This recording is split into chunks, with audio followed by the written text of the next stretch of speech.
फिर जमन खान, आज हम स्टार्ट करेंगे क्लास 10th का फिजिक्स का इलेक्ट्रिसिटी। इलेक्ट्रिसिटी समझने से पहले आप लोगों को पता होगा कि इलेक्ट्रिसिटी हमारे घरों में यूज होती है, फैंस को चलाने में, बल्ब्स को चलाने में, मशीन्स को चलाने में, इंडस्ट्री लेवल पे भी यूज होती है। तो मतलब electricity is important for us. Electricity समझने से पहले हमको समझना पड़ेगा चार्ज। एक साइंटिस्ट थे जिनका नाम था फ्रैंकलिन। उन्होंने बताया था कि दो टाइप्स के चार्जेस होते हैं, पॉजिटिव चार्ज और एक नेगेटिव चार्ज। पॉजिटिव चार्ज का एग्जांपल है जैसे प्रोटॉन, नेगेटिव चार्ज का एग्जांपल है जैसे इलेक्ट्रॉन। इलेक्ट्रॉन पे नेगेटिव चार्ज होता है, प्रोटॉन पे पॉजिटिव चार्ज होता है। ठीक है, चार्जेस के बारे में थोड़ा मैं बता दूं आपको कि like charges repel each other. इसका क्या मतलब है? जैसे पॉजिटिव पॉजिटिव, ये पॉजिटिव चार्ज इस पॉजिटिव चार्ज को रिपेल करेगा, नेगेटिव नेगेटिव, ये नेगेटिव चार्ज इस नेगेटिव चार्ज को रिपेल करेगा। तो like charges repel each other. Next बढ़ते हैं, unlike charges attract each other. Unlike charges attract each other का मतलब है जैसे पॉजिटिव चार्ज नेगेटिव चार्ज, ये पॉजिटिव चार्ज इस नेगेटिव चार्ज को अट्रैक्ट करेगा, नेगेटिव चार्ज पॉजिटिव चार्ज, ये नेगेटिव चार्ज इस पॉजिटिव चार्ज को अट्रैक्ट करेगा। So unlike charges repel each other. Screenshot लीजिए फटाफट। ओके,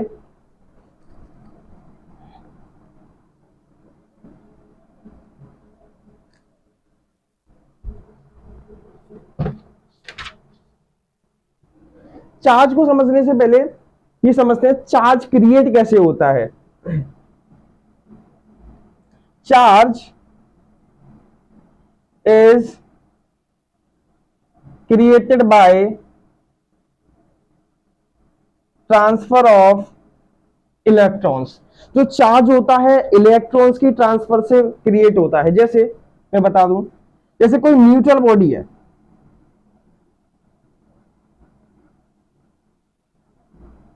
न्यूट्रल बॉडी का मतलब है जितना नेगेटिव चार्ज है उतना ही पॉजिटिव चार्ज होगा। मतलब जितने नंबर ऑफ प्रोटॉन्स होंगे उतने ही नंबर ऑफ इलेक्ट्रॉन्स होंगे।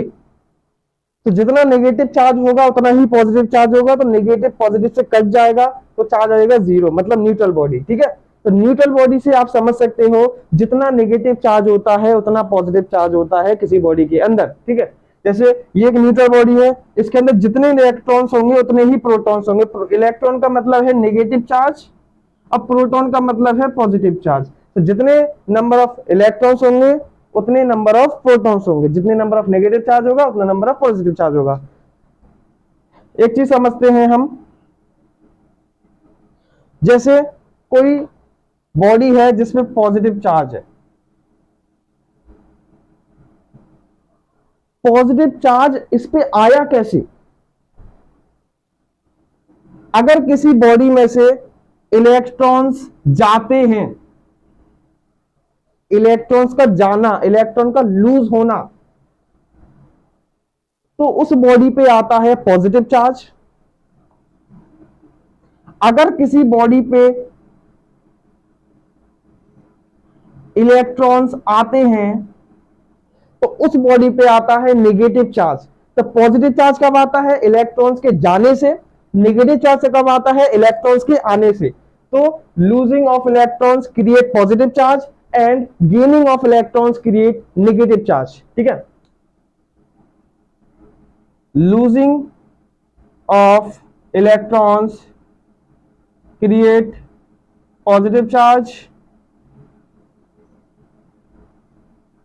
gaining of electrons create negative charge। Screenshot लीजिए फटाफट। ओके,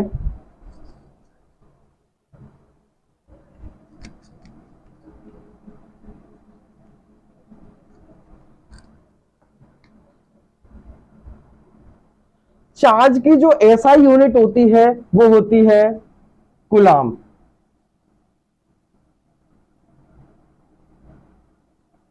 कूलाम जिसको डिनोट करते हैं सी से, ठीक है। तो ऐसा unit of charge is coulomb basically, ठीक है। अब एक फॉर्मूला होता है, जैसे किसी बॉडी पर एक इलेक्ट्रॉन गया तो उस पर चार्ज आएगा 1e। किसी बॉडी पे 2 इलेक्ट्रॉन्स गए तो उस पर चार्ज आएगा 2e। किसी बॉडी पे 3 इलेक्ट्रॉन गए तो उस पर चार्ज आएगा 3e। किसी बॉडी पे 4 इलेक्ट्रॉन गए तो उस पर चार्ज आएगा 4e। किसी बॉडी पर अगर n इलेक्ट्रॉन्स गए तो उस पर चार्ज आएगा ne। तो इस चार्ज को हम जनरल फॉर्मूला लिखे तो Q equals two plus minus ne। Plus का मतलब है इलेक्ट्रॉन्स जाना, माइनस का मतलब है इलेक्ट्रॉन्स आना, ठीक है। तो इलेक्ट्रॉन किसी बॉडी से जा भी सकते हैं और आ भी सकते हैं, इसीलिए Q equals two plus minus ne। यहां जो n है वो होता है नंबर ऑफ इलेक्ट्रॉन्स, E होता है चार्ज ऑन इलेक्ट्रॉन्स, ठीक है। एंड Q किसी बॉडी का चार्ज होता है, चार्ज ऑफ एनी बॉडी, ठीक है। स्क्रीनशॉट लीजिए फटाफट। Okay,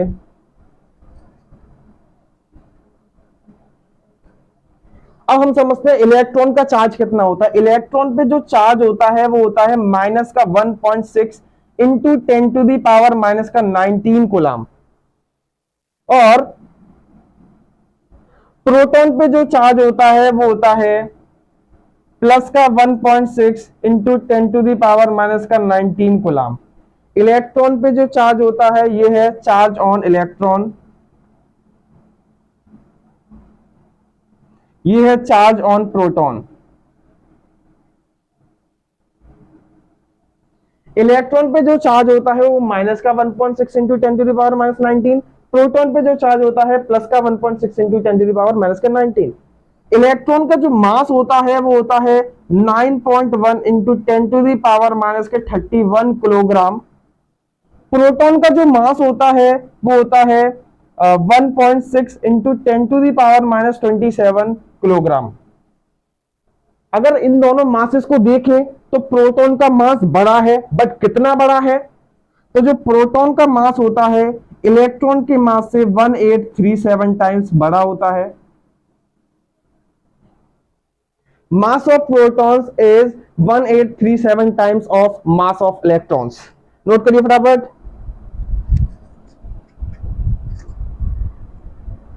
okay,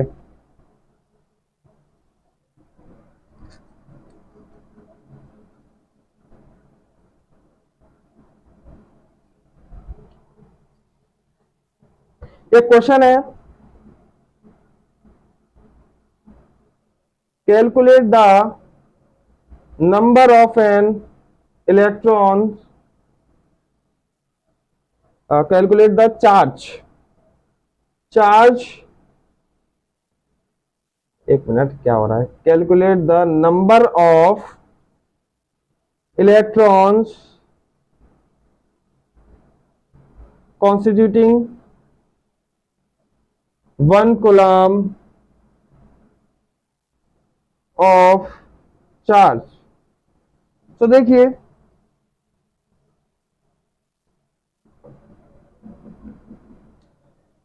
number of electrons find करने हैं और चार्ज कितना दे रखा है 1 कूलम, मतलब Q की वैल्यू दे रखी है 1 कूलम।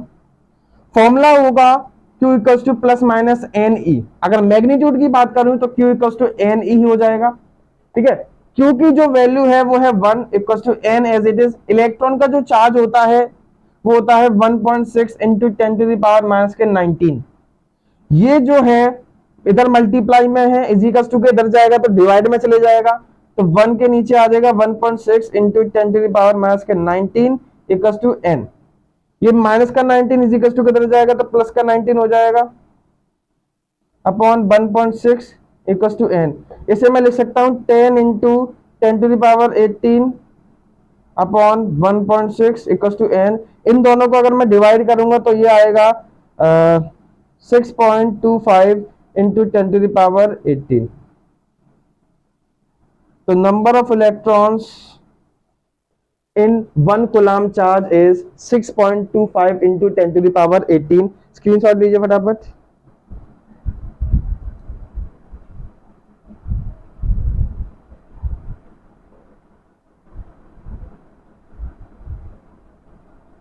ओके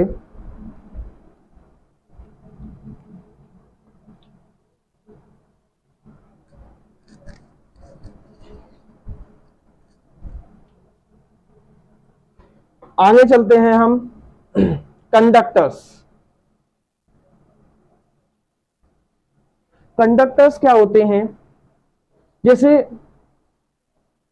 वो सब्सटेंसेस जिनके अंदर इलेक्ट्रिसिटी फ्लो हो सके उसे बोलते हैं कंडक्टर। ठीक है, जैसे जितने भी मेटल्स हैं, सिल्वर हो गया, कॉपर हो गया, और बहुत सारे मेटल्स हैं। ठीक है, सिल्वर, कॉपर और भी मेटल्स है कुछ। ठीक है, तो ये सारे के सारे जो मेटल्स हैं वो है कंडक्टर, क्योंकि मेटल कैन फ्लो इलेक्ट्रिसिटी। ठीक है, जबकि एक होता है इंसुलेटर। इंसुलेटर वो सब्सटेंसेस होते हैं जिनमें इलेक्ट्रिसिटी फ्लो नहीं हो सकती। जैसे प्लास्टिक्स हो गया, प्लास्टिक में इलेक्ट्रिसिटी फ्लो नहीं हो सकती। वो लकड़ी हो गया, लकड़ी में भी इलेक्ट्रिसिटी फ्लो नहीं हो सकती। तो ये सारे इंसुलेटर्स की कैटेगरी में आते हैं। सबसे पहले कंडक्टर, दो substances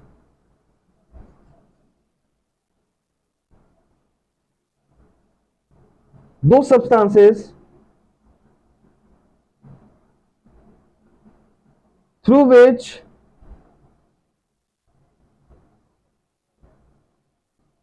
electricity can flow are called conductors. ऐसे सब्सटेंसेस जिसमें इलेक्ट्रिसिटी फ्लो हो सकती है, जैसे एग्जांपल में लिख दूं मैं, all the metals like silver, copper and aluminium. Silver, copper, aluminium etcetera. ठीक है, मेटल्स के अलावा एक और सब्सटेंसेस होते हैं, कुछ और सब्सटेंसेस जैसे एलॉयज। एलॉयज जानते हैं, जैसे मिक्सचर ऑफ मेटल्स को मिला के बनता है एलॉय। ठीक है, एलॉय भी एक तरीके का कंडक्टर होता है, बट अगर मेटल से कंपेयर किया जाए तो इतनी कंडक्टिविटी नहीं होती है एलॉयज की। ठीक है, alloys can flow electricity but their conductivity is low as compare to metals. Metals के कंपैरिजन में एलॉयज की कैपेसिटी, जो कंडक्टिविटी होती है वो कम होती है। ठीक है,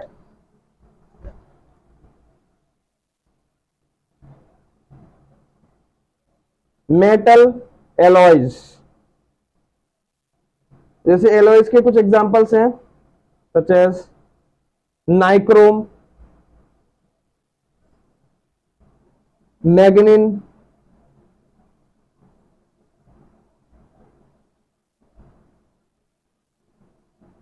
and Constantin,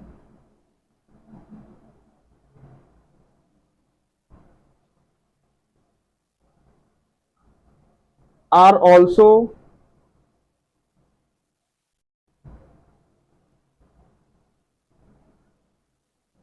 conductors, but their electrical conductivity is much less than that of pure metals। ठीक है, metal alloys such as nichrome, manganese, constantin are also conductor but their conductivity is much less than that of pure metals। जैसे कि मैंने बताया था, pure metals के comparison में जो एलॉयज की कंडक्टिविटी होती है वो कम होती है, कम इलेक्ट्रिसिटी फ्लो करते हैं एलॉयज के अंदर, ठीक है। अगर बात करें कार्बन की, क्या कार्बन एक कंडक्टर है? तो आप लोगों का जवाब आएगा नो ऑब्वियसली, बट मैं बोल सकता हूं कंडक्टर है, but in the form of graphite. Carbon को अगर ग्रेफाइट की फॉर्म में किया जाए तो वो एज अ कंडक्टर काम कर सकता है।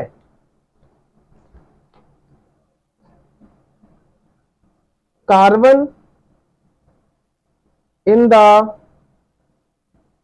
Form of graphite is also a conductor. और ह्यूमन बॉडी भी अच्छा कंडक्टर है, ठीक है। आप लोग टेस्ट मत करना घर पे कि करंट लगाएं कि हम अच्छे कंडक्टर हैं या नहीं, ठीक है। तो वो टेस्ट ना करें। ये मैं रफ कर रहा हूं, स्क्रीनशॉट लीजिए फटाफट।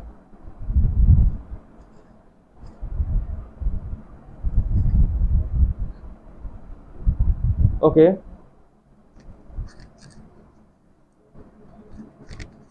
अब पढ़ते हैं इंसुलेटर्स के बारे में। तो इंसुलेटर्स क्या होते हैं? इंसुलेटर्स भैया जो इलेक्ट्रिसिटी फ्लो नहीं कर सकते उन्हें इंसुलेटर्स बोलते हैं। जैसे प्लास्टिक हो गया, रबर हो गया, वुड हो गया, इवोनाइट रोड हो गया, बहुत सारे एग्जांपल्स हैं, बहुत सारे जो इलेक्ट्रिसिटी फ्लो नहीं कर सकते। जैसे दोज सब्सटेंसेस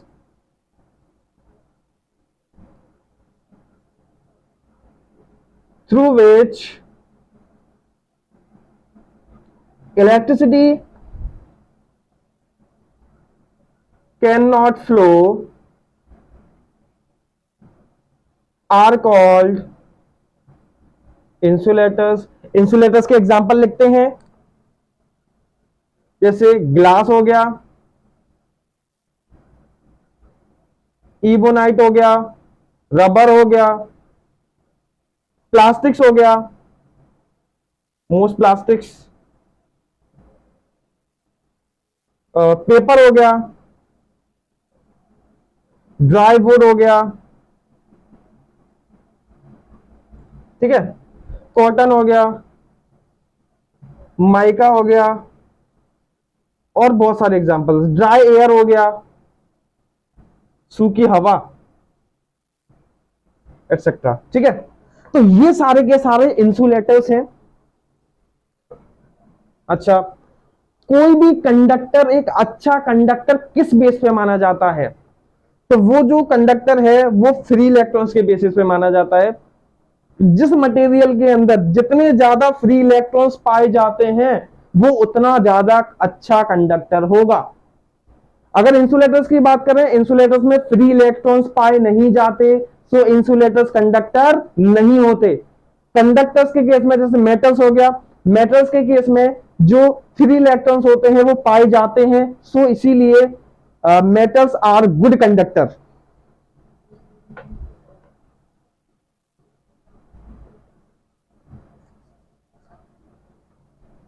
द प्रेजेंस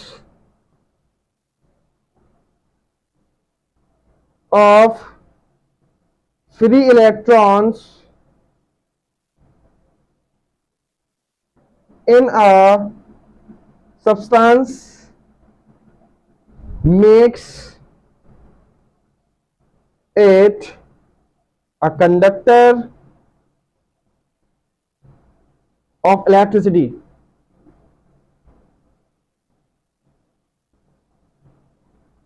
ठीक है, स्क्रीनशॉट लीजिए फटाफट।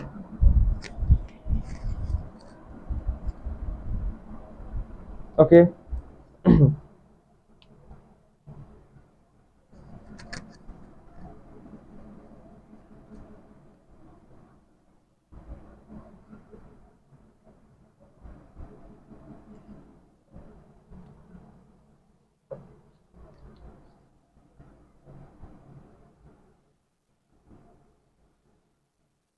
जो इलेक्ट्रिसिटी होती है वो दो टाइप की होती है। एक होती है स्टैटिक इलेक्ट्रिसिटी और एक होती है करंट इलेक्ट्रिसिटी। स्टैटिक का मतलब होता है रेस्ट, जब चार्ज रेस्ट में होता है, ठीक है, उसे बोलते हैं स्टैटिक इलेक्ट्रिसिटी।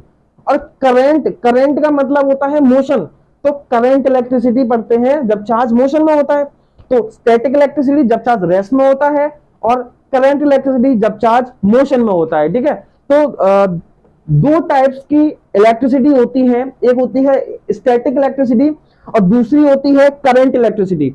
स्टैटिक इलेक्ट्रिसिटी के एग्जांपल्स हैं, जैसे बिजली कड़कती है, बिजली जब कड़कती है वो एग्जांपल है स्टैटिक इलेक्ट्रिसिटी का। ठीक है, और कई सारे और एग्जांपल्स हैं, जैसे मैं आप लोगों ने कई बार खुद ही एक्सपेरिमेंट किया होगा, जैसे स्केल होता है, स्केल स्केल को बालों पे रब करके पीसेस ऑफ पेपर उठाए होंगे। ठीक है, पीसेस ऑफ पेपर इसलिए उठ जाते हैं बिकॉज जब आप स्केल को रब करते हैं, जब आप स्केल को रब करते हैं अपने बालों से, तो उस पे आता है चार्ज, स्केल पे आता है चार्ज, तो वो चार्ज एक अपोजिट चार्ज को, जो कि पेपर होता है, उसको अट्रैक्ट करता है। ठीक है, वो चार्ज होता है अपोजिट चार्ज को, पेपर को अट्रैक्ट करता है। ठीक है, तो वो भी एग्जांपल है स्टैटिक इलेक्ट्रिसिटी का। ठीक है, और भी कई सारे एग्जांपल्स हैं, जैसे एक रॉड होती है, ग्लास रॉड होती है, ग्लास रॉड को जब आप सिल्क क्लॉथ से रब करते हो तो ग्लास रॉड पे आता है पॉजिटिव चार्ज, सिल्क क्लॉथ पे आता है नेगेटिव चार्ज, ये भी स्टैटिक इलेक्ट्रिसिटी का एग्जांपल है। ठीक है, और बहुत सारे और एग्जांपल्स हैं। और करंट इलेक्ट्रिसिटी तो आप पढ़ ही रहे हो। करंट इलेक्ट्रिसिटी जैसे अपने घरों में जो लाइट यूज होती है वो चार्ज के मोशन की वजह से होती है। ठीक है, वो करंट इलेक्ट्रिसिटी है। जितने भी यूजेस होते हैं इलेक्ट्रिसिटी के, वो करंट इलेक्ट्रिसिटी होती है। ठीक है, स्टैटिक इलेक्ट्रिसिटी जैसे बिजली कड़कती है वो, और चार्ज जैसे आता है रॉड वगैरह पे वो, और करंट इलेक्ट्रिसिटी इलेक्ट्रिसिटी जो अपने घरों में यूज होती है जनरली वो। ठीक है,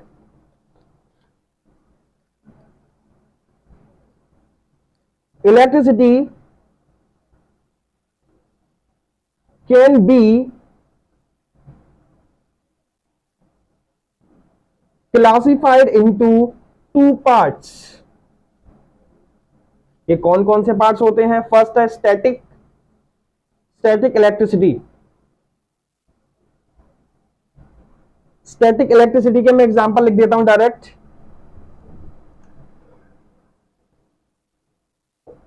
the lightning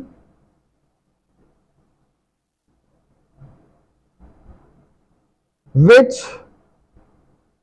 we see in the sky during the rainy season also involves static electricity।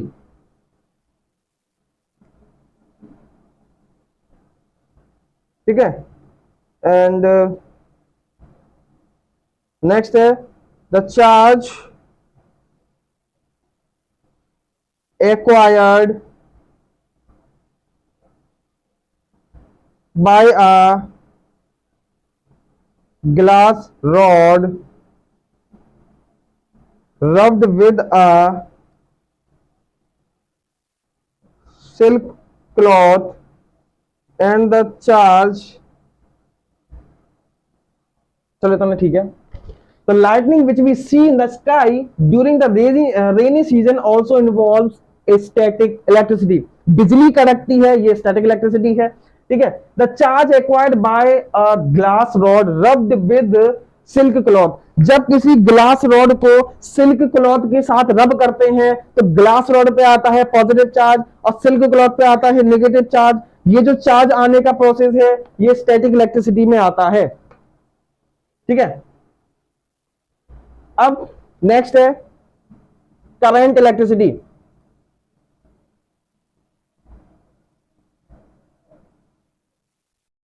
Current electricity अभी हमने कई सारे एग्जांपल्स देखे थे। घरों में जो फैंस चलते हैं, ठीक है, घरों में जो लाइट चलती हैं, घरों में जितने भी इलेक्ट्रिकल इंस्ट्रूमेंट हैं, वो सारे के सारे करंट इलेक्ट्रिसिटी के अंदर आते हैं। तो इसके अंदर आप खुद बना के लिख सकते हो। ठीक है, स्क्रीनशॉट लीजिए फटाफट।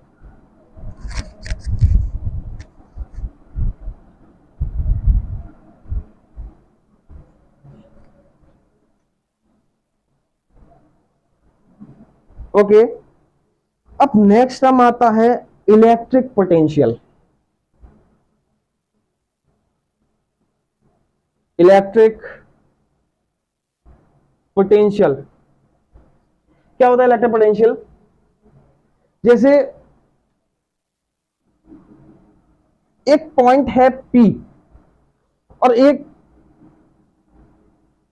है इनफाइनाइट, ठीक है। किसी चार्ज को मैं इनफाइनाइट से लेकर एक पर्टिकुलर पॉइंट पे लेकर आता हूं, किसी चार्ज को मुझे इनफाइनाइट से P पॉइंट पे लाना है, तो इनफाइनाइट से लेकर P पॉइंट पे लाने तक जितना वर्क लगेगा उस वर्क को बोलते हैं electric potential.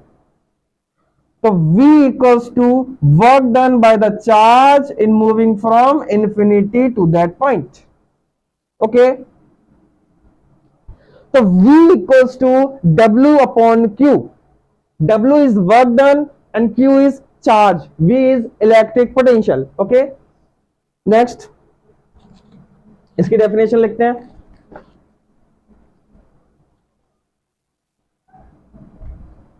The electric potential at a point is defined as the work done in moving a unit positive charge from infinity to that point। ठीक है, तो किसी चार्ज को इन्फिनिटी से एक पर्टिकुलर पॉइंट पे लाने में जितना वर्क लगता है उस वर्क को बोलते हैं इलेक्ट्रिक पोटेंशियल। इलेक्ट्रिक पोटेंशियल जो होता है V equals to W upon Q। V होता है इलेक्ट्रिक पोटेंशियल जिसकी यूनिट होती है वोल्ट। W होता है वर्क डन जिसकी यूनिट होती है जूल। Q होता है चार्ज जिसकी यूनिट होती है कूलम्ब। तो मैं ये कह सकता हूं वोल्ट की यूनिट होती है जूल पर कूलम्ब। ठीक है, अगर मैं वर्क को 1 जूल मान लूं और चार्ज को 1 कूलम्ब, देन जो वोल्ट आएगा, जो V आएगा, V equals to W upon Q। W है मेरे पास 1 अपॉन चार्ज भी है मेरे पास 1, तो फाइनल आ गया 1 वोल्ट।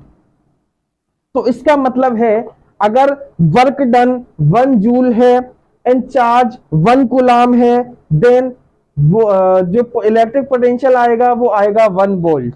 तो 1 वोल्ट की डेफिनेशन क्या है? 1 volt means that 1 coulomb, 1 joule of work, 1 joule of work is done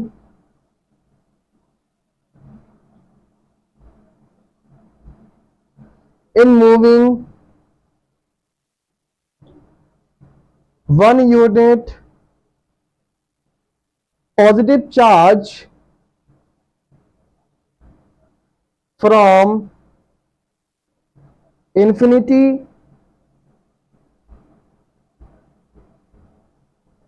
to that point। 1 volt means 1 joule of work done is moving a 1 unit positive charge from infinity to that point। अगर charge 1 unit हो और work 1 joule हो तो जो आता है electric potential वो आता है 1 वोल्ट। स्क्रीनशॉट लीजिए फटाफट।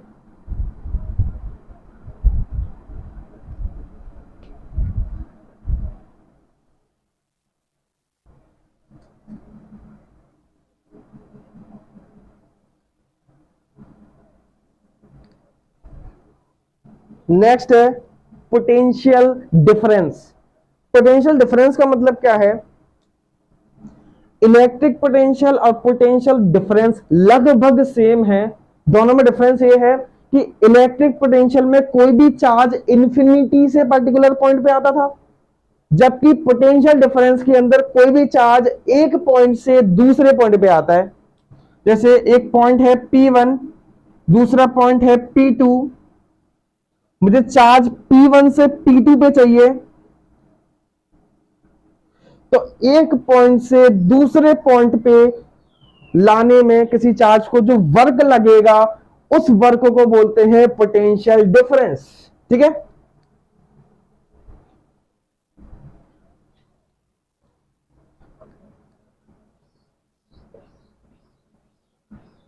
Potential difference.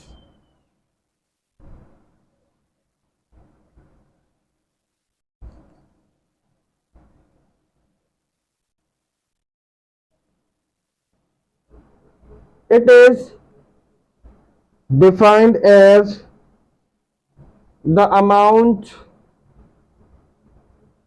of work done in moving a unit charge from one point to the other point। Potential difference का भी फॉर्मूला होता है potential difference equals to work done upon quantity of charge moved. Screenshot लीजिए।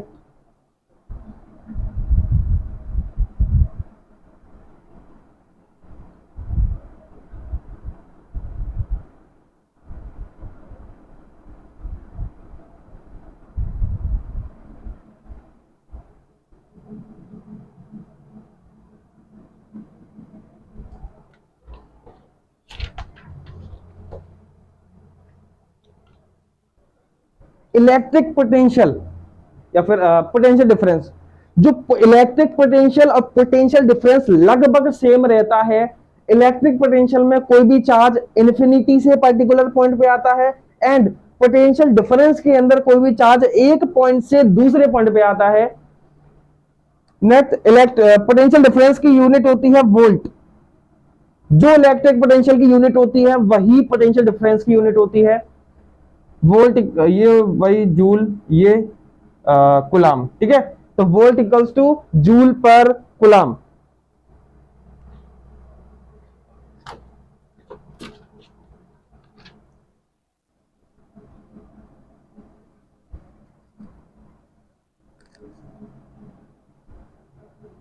एक device होता है volt meter, एक device होता है वोल्ट मीटर। उससे पहले आपको दो चीजें समझनी पड़ेंगी, एक सीरीज कॉम्बिनेशन और एक पैरेलल कॉम्बिनेशन।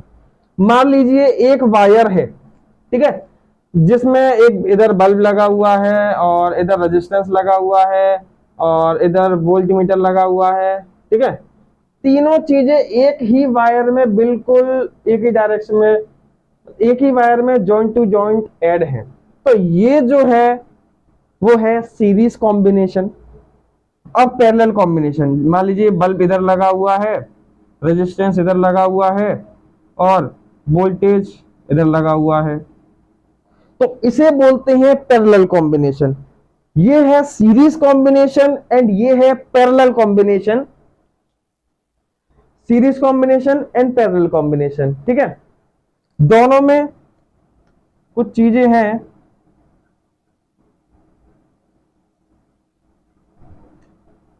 सीरीज कॉम्बिनेशन में करंट सेम होता है और पैरेलल कॉम्बिनेशन में वोल्टेज सेम रहता है। जैसे मैं बताता हूं, जैसे मान लीजिए मैंने आई करंट फ्लो करवाया यहां से, तो ठीक है, तो इस बल्ब के लिए भी आई करंट ही जाएगा और इस रेजिस्टेंस के लिए भी आई करंट ही जाएगा और इस वोल्ट मीटर के लिए भी आई करंट ही जाएगा।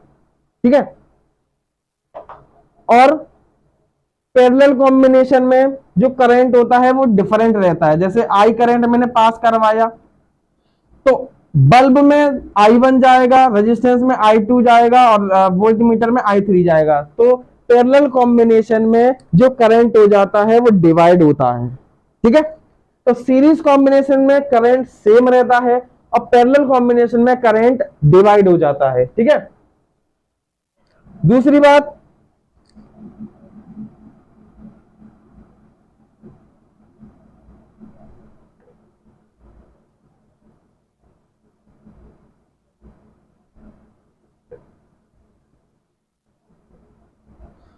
दूसरा आता है electric potential voltage. Series combination में जो वोल्टेज रहता है वो अलग अलग रहता है। मान लीजिए हमने V वोल्टेज फ्लो करवाया, तो इसके लिए पास होगा V1, इसके लिए पास होगा V2 और इसके लिए पास होगा V3। ठीक है, पैरेलल कॉम्बिनेशन में जो वोल्टेज रहता है वो सेम रहता है, इसमें भी V, इसमें भी V और इसमें भी V। तो एक बात ध्यान रखना, सीरीज कॉम्बिनेशन के अंदर करंट सेम रहता है सभी के लिए एंड पैरेलल कॉम्बिनेशन में वोल्टेज सेम रहता है सभी के लिए। ठीक है, तो स्क्रीनशॉट ले लिया होगा आपने। ठीक है, तो एक टर्म आता है वोल्ट मीटर। जो वोल्ट मीटर होता है वो वोल्टेज को मेजर करता है, जो वोल्ट मीटर होता है वो वोल्टेज को मेजर करता है।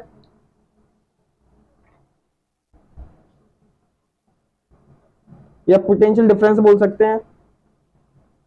The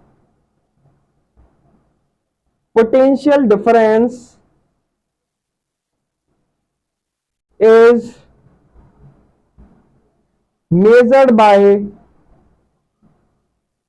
means of an instrument called voltmeter.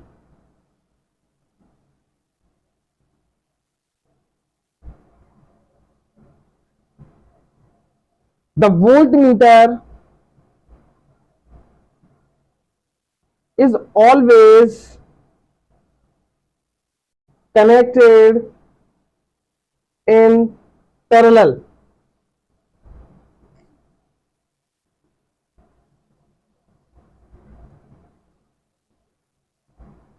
The voltmeter has high resistance.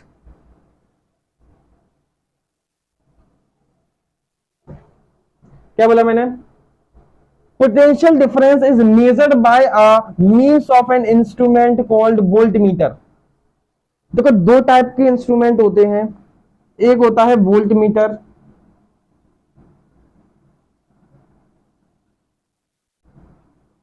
दूसरा होता है अमीटर।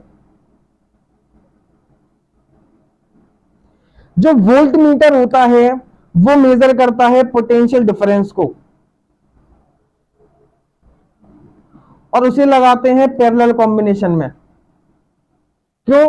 क्योंकि पैरेलल कॉम्बिनेशन के अंदर वोल्टेज सेम रहता है, इसीलिए वोल्टमीटर को पैरेलल कॉम्बिनेशन में लगाते हैं। और वोल्टमीटर का जो रेजिस्टेंस होता है वो होता है हाई।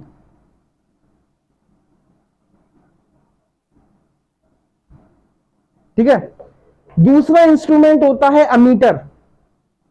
अमीटर मेजर करता है करंट को, इसे करंट वाले पार्ट में पढ़ेंगे अमीटर को।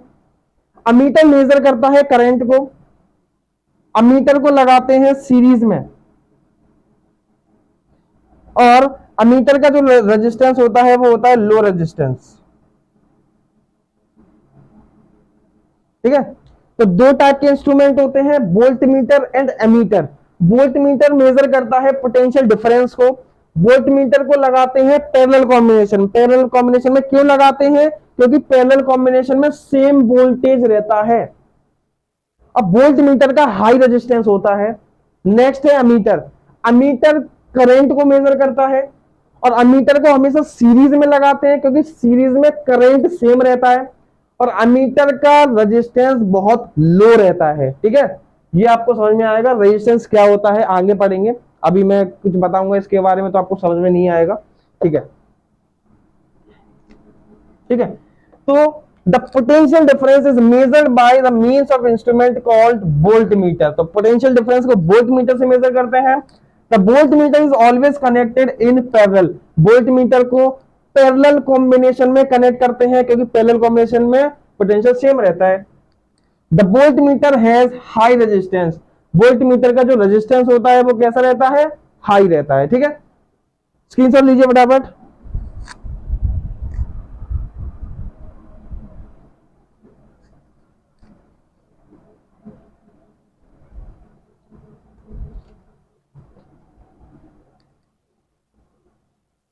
क्वेश्चन है how much work is done in moving a charge of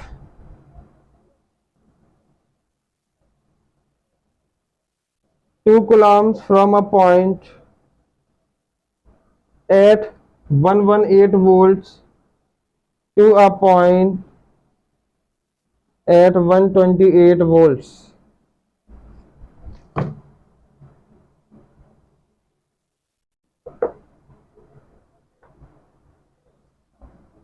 सबसे पहले किसी भी न्यूमेरिकल को करने का तरीका, सबसे पहले जो जो गिवन हो उसको सब सारे के सारे गिवन मटेरियल को लिखो। जैसे मुझे चार्ज दे रखा है 2 कूलम, तो बिना सोचे समझे Q = 2 कूलम लिख दो। ठीक है, मुझे दो पोटेंशियल्स दे रखे हैं V1 और V2। तो V1 दे रखा है 118 वोल्ट, V2 दे रखा है 128। मुझे इन दोनों का डिफरेंस निकालना, तो डिफरेंस में इस तरीके से लिखता हूं डेल्टा V। डेल्टा का मतलब है डिफरेंस, डिफरेंस इन V। बड़े वाले में से छोटे वाले को माइनस कर दूंगा, 128 माइनस 118 इज 10 वोल्ट। तो चार्ज है मेरे पास 2 कूलम, वोल्ट है मेरे पास 10 वोल्ट। फॉर्मूला होता है V = W/Q।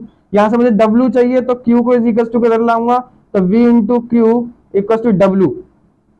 V है मेरे पास 10, Q है मेरे पास 2 कूलम = W। W = हो जाएगा 20 जूल, तो W = 20 जूल। स्क्रीनशॉट लीजिए फटाफट।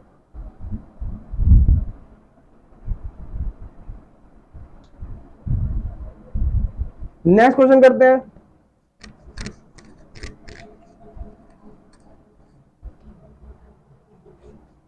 जैसे एक क्वेश्चन है how much energy is given to each coulomb of charge passing through a 6 volt battery. मैंने न्यूमेरिकल करने का तरीका बताया था, जो जो क्वेश्चन में गिवन है उसे नोट करिए। जैसे to each coulomb, each coulomb का मतलब है Q की वैल्यू 1 कूलम दे रखी है। ठीक है, and passing through 6 volt battery, V का मतलब है 6 वोल्ट। ठीक है, हमें फाइंड करना है एनर्जी, एनर्जी का मतलब वर्क। ठीक है, तो एक फॉर्मूला होता है V = W/Q। वर्क निकालना है तो Q को इज इक्वल टू किधर ले जाऊंगा, तो V × Q = W। V है मेरे पास 6, चार्ज है मेरे पास 1, तो W हो जाएगा 6 जूल। तो इसका आंसर है 6 जूल। तो हाउ मच की जगह लिख देना 6 joule. 6 joule energy is given to each coulomb of charge passing through a 6 volt battery. मिलते हैं नेक्स्ट वीडियो में, टिल देन कीप लर्निंग।